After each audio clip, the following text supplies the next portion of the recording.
It's been a while since we last met. How have you been? After what you did, I can't believe you had the nerve to show your face in front of me.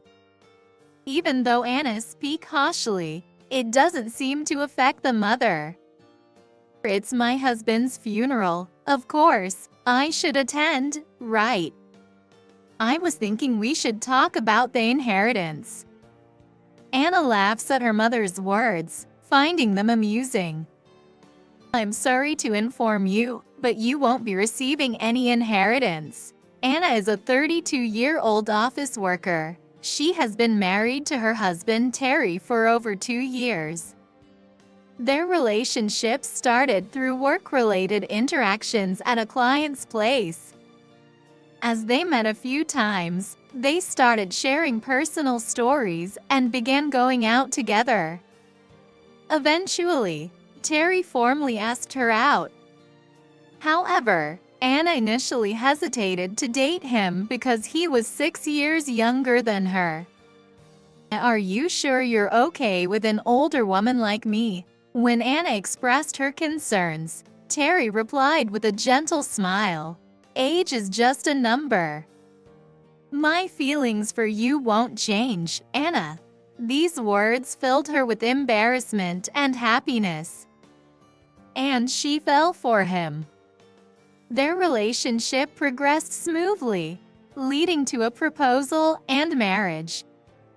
They promptly met Terry's parents and announced their marriage.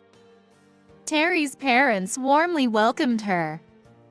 Anna quickly took a liking to her in-laws, who were cheerful and resembled Terry.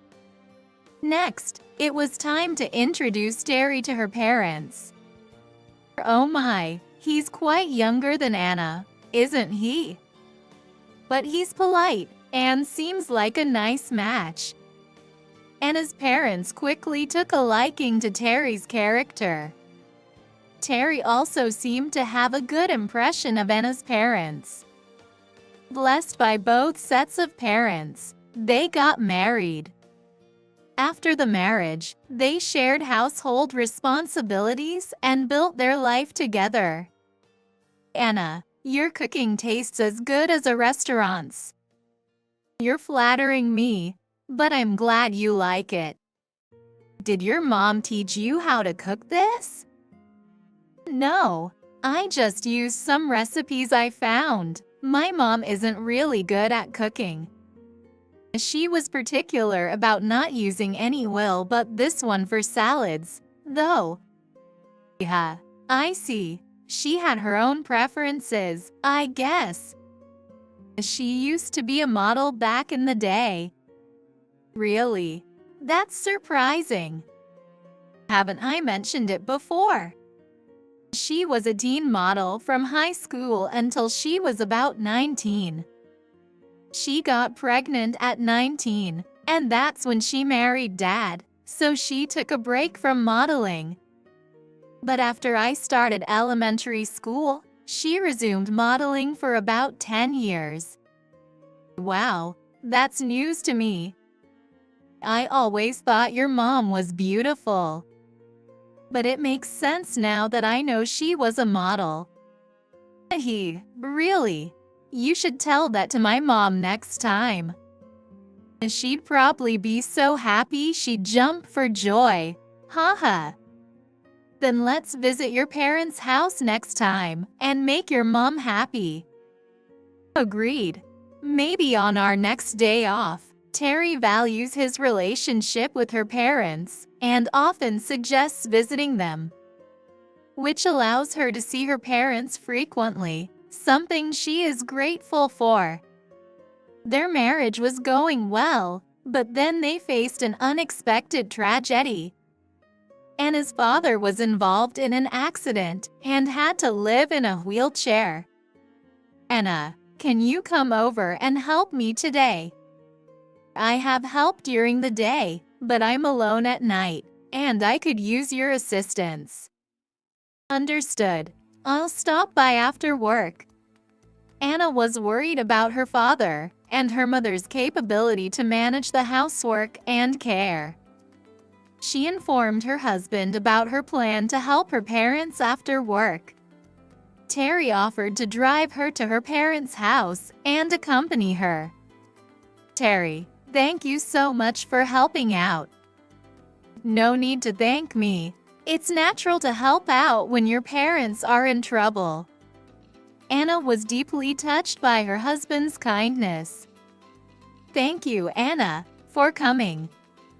And Terry, I really appreciate you coming here to help. Sorry for the trouble. No problem at all. How's Dad doing? He's resting in his room right now, but he'll probably need to go to the bathroom soon. Okay, I'll go check on him. Thank you, Anna. Is there anything I can do to help? Oh, if you could help carry some heavy items, that would be great. Since he can't stand up, we've been struggling with that. Understood. I'm happy to help. Terry gladly agreed to help with the mother's request. Anna was relieved to have him there. Dad, you're awake. Anna, you came. I woke up when I heard voices. Do you need to use the bathroom? I can help you. Yes, please. I'm sorry for all this trouble. Don't say that, Dad. Thanks to you, I could go to college. I see this as a chance to repay you. Sorry, Anna. After caring for her father, Anna and Terry returned home. Terry then made a suggestion. Anna, what about living with your parents? Really? Are you serious? Let's be honest, under the current circumstances, it's difficult for your parents to live alone, right? True. But are you really okay with it, Terry? Living with someone else's parents is different, and won't it be uncomfortable for you? I'm sure it'll be fine. Your parents are really nice people. And I don't mind living with them at all. Terry, you're really kind. Anna was truly happy with her husband's proposal. She had been harboring the same thoughts herself. There's a 15-year age gap between Anna's parents. Her father, a company president, met her mother, a beauty, at a party for wealthy individuals. They started dating after he approached her at first sight, and eventually got married when they had a child. Anna's mother wasn't good at household chores, often relying on Anna's maternal grandmother for help with cleaning and cooking. Anna recalls eating her grandmother's cooking often as a child. Her mother believed that being beautiful was enough, and hardly did any housework. Anna only learned to manage household chores and cook after she started living alone in college. Since her mother couldn't manage the housework, caring for her father alone was impossible. So, Anna decided to help as much as she could. There's another reason I thought of living together. Oh, what's that? Actually, I'm pregnant. Really? That's amazing. Yes, it is. That makes me a father. Then it's even more reason to live with your parents. Right. I'll talk to my mom about it. Anna called her mother, who happily accepted the idea of living together. So they moved into Anna's childhood home and started a communal life. Anna decided to become a full-time homemaker, caring for her father and preparing for the baby's arrival. Her mother, though not skilled in cooking, was supportive in other ways, like accompanying her to the doctor or buying prepared meals from the supermarket. Terry also got along well with her parents, caring for her father and enjoying conversations with her mother. Seeing this, Anna felt truly happy to be married to him. Terry, Could you accompany me to the store? There's a supermarket farther away that has good deals today. And it would be great if we could drive there. Of course, I'll take the car, and we can go together. Terry and Anna's mother got along like a real family, often going shopping together on weekends. As Anna's pregnancy progressed and it became harder for her to go out, their willingness to help was invaluable. Time passed, and Anna gave birth to a healthy baby boy. The entire family celebrated the birth and supported her. With the birth of a boy, there's the possibility of him taking over the family business in the future. Anna, thinking life with her family would become more lively and enjoyable, was soon to be caught in an unbelievable situation. It happened on a day when she planned to go shopping with her son for baby supplies. The store was far away, so she decided to drive, preferring to choose the items herself rather than risk her husband buying the wrong ones. Anna set off, only to realize she had forgotten her wallet after 10 minutes on the drive. Rushing back home, she noticed her wallet was in her room upstairs. As she ran up the stairs, Anna heard strange noises coming from her mother's room. Her family's house had her father's room on the first floor, due to his wheelchair. And the bedrooms of Anna, her husband, and her mother were all on the second floor. Terry and her mother were not in the living room. Feeling something was off, Anna cautiously approached her mother's room. Hearing creaking and heavy breathing, she boldly opened the door with her smartphone camera ready. "What are you two doing?" "Wait. No way." Both her husband and mother were naked, clearly engaged in an intimate act. Though they quickly dressed, it was too late. "What is this? An affair?" Remaining calm, Anna questioned them. Her husband and mother appeared nonchalant. "Well, it just happened. Terry finds me more attractive than you." "Sorry, Anna. I fell for your mother's beauty." "You're kidding." It turned out that Terry was attracted to older women, and the bigger the age gap, the better. "I won't forgive you both." "What's done is done. Whether we're forgiven or not doesn't matter to us." "Right. We're planning to move out and live together." "So, you're planning to divorce me?" "Yes, that's right." "Then I'll get the divorce papers." Anna was surprisingly calm, likely driven by the responsibility of caring for her father and her newborn son. "And you, Mom, are you planning to divorce Dad?" "I'll get the papers for you too." To Anna's surprise, her mother responded unexpectedly. "I have no intention of divorcing your father." "What? Why?" "I won't divorce him, but I will move out and live separately." "Wait, what are you talking about? This is a joke, right?" "I'm not joking. I won't divorce until I secure my share of this house's wealth." "Yes, until he passes away." "What are you saying?" "I'm saying I won't divorce until I get his inheritance." Anna was speechless at her mother's words. Her mother openly declared her refusal to divorce until she could secure her father's inheritance.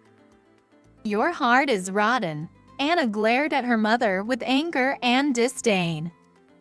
"I'm just choosing the most advantageous option. I'll take all the money I can get, no matter where it comes from, even if it's from an old man. And then, I'll enjoy the rest of my life with a young, handsome man." Anna was appalled at her mother's words. Terry, there's no turning back now. We're definitely getting a divorce. Sure, but I won't divorce under certain conditions. What? What conditions? That you and your father accept her decision not to divorce your father. Why? Because you might try to do something about it. So, in exchange for divorcing me, I want you to leave your mother and father's marriage as is. That's my condition. Are you insane? I'll never accept that. Then I can't divorce you. And I won't pay child support either. This can't be happening. So, what's it going to be? Terry and Anna's mother demanded an answer from her with an attitude of winners. I need to talk to Dad first. I can't decide everything without hearing Dad's opinion. Anna headed to the first floor. Her father was awake and had overheard the conversation. Anna, don't worry about me. Divorce him immediately. Yes, but that means you can't divorce even if you want to. Don't worry about me.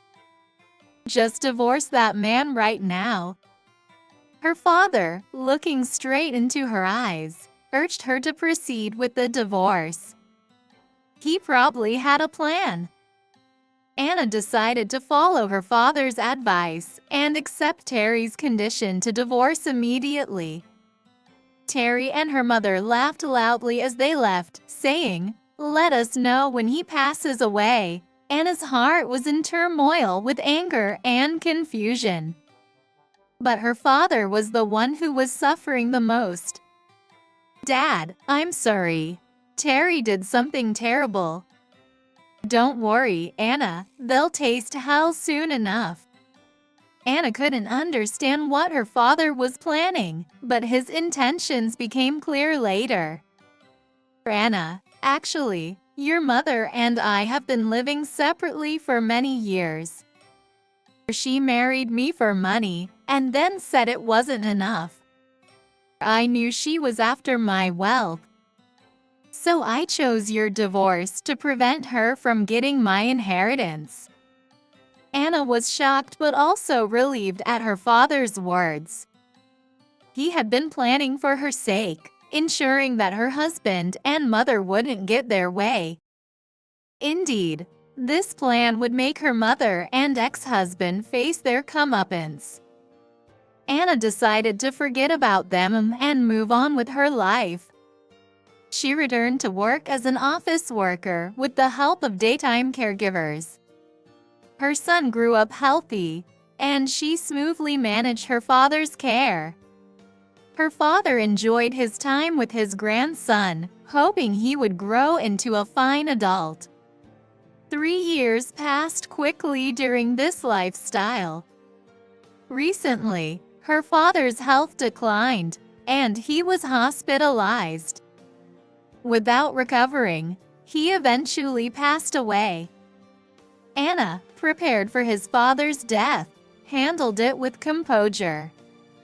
She promptly arranged his funeral, attended by many who admired him.